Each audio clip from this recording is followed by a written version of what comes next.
Do you want ideas for incorporating more pattern paper into your cards without making scraps? Hi, I'm Jess from JessCrafts.com, and I'm here to help you make the most of your crafty supplies and time. So let's get making.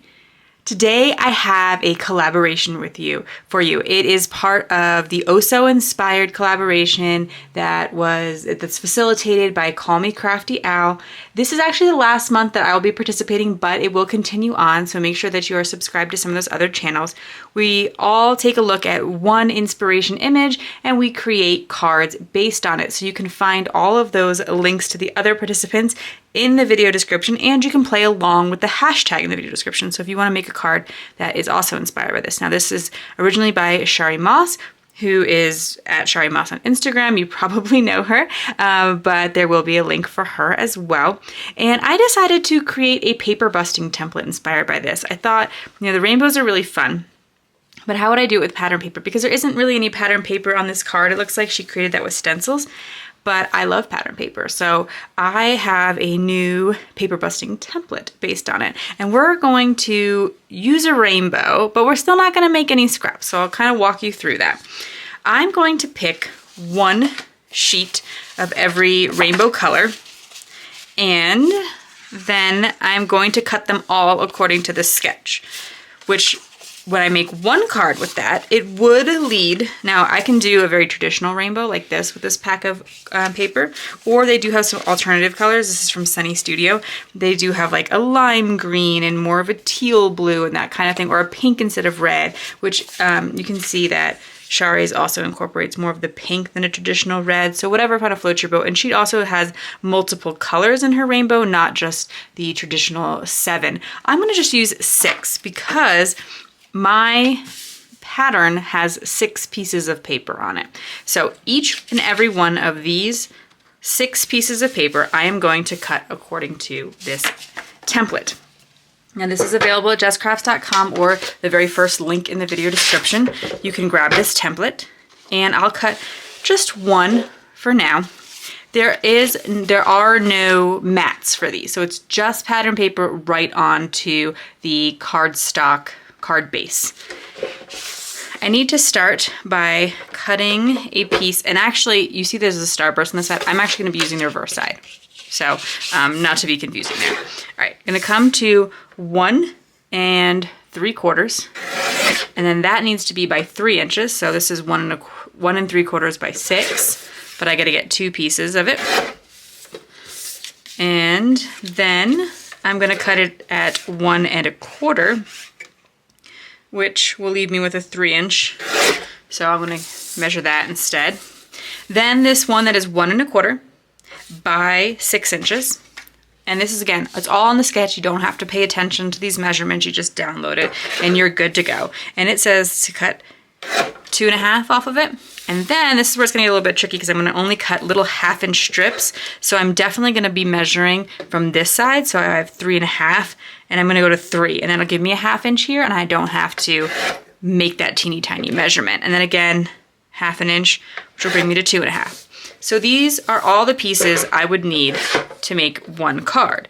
However, if I made it all with a single piece of paper, it would be kind of challenging because it would be purple on purple on purple. This is not to say that you can't do this card with a single piece of paper. I would probably recommend picking a double-sided paper that has 2 pretty contrasting sides, or picking 2 pieces of paper to mix it up. Even if you don't want to do the full rainbow, doing like, pink and purple or something like that. Because right now, yeah, you really can't see anything. You could also come up with some cardstock mats. Make them about 1/8 of an inch bigger. That would help as well, but I'm really trying to mimic the rainbow effect specifically today. And I'll bring it a little bit closer so you can see. So those are the 3 pieces I need for the top, and then the same 3 pieces, same 3 size pieces are being used for the bottom of the card, but we are going to mix it up by having lots of these. So now that I've cut up all 6 pieces of paper, every one of these pieces of paper is going to make 2 cards.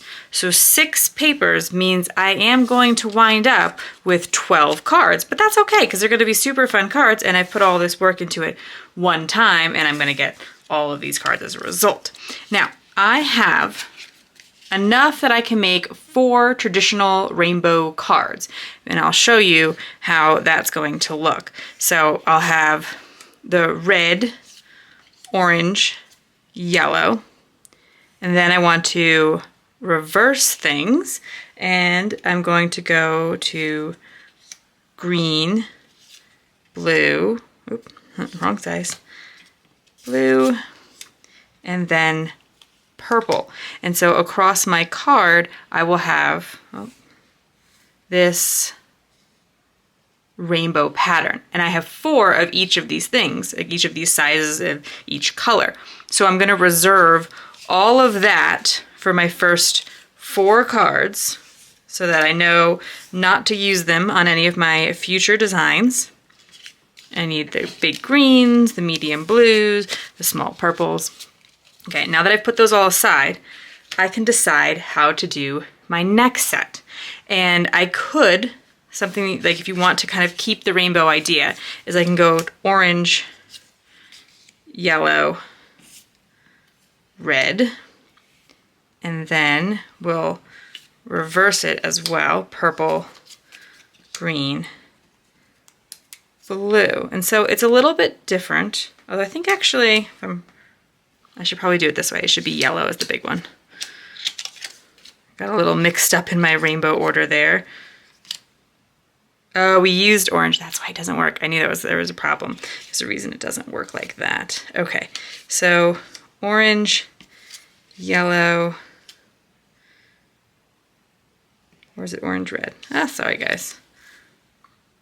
Once I have reserved my like traditional rainbow, I then have some of the rest of the colors to work with.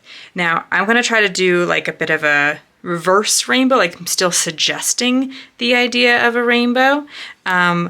If I were to reverse it, I would do yellow, orange, red, but I've already used that orange in the center, so I'm gonna need to mix it up, and kind of the same thing over here. It should be green, blue, purple, but I don't have those same colors. But this is still suggesting a rainbow, and I'm going to then pick those out as my second set of 4 cards. So I'll put those all to the side, and then I'll come in and decide on what my last 3 should look like given what is left. So I have yellow, red, orange.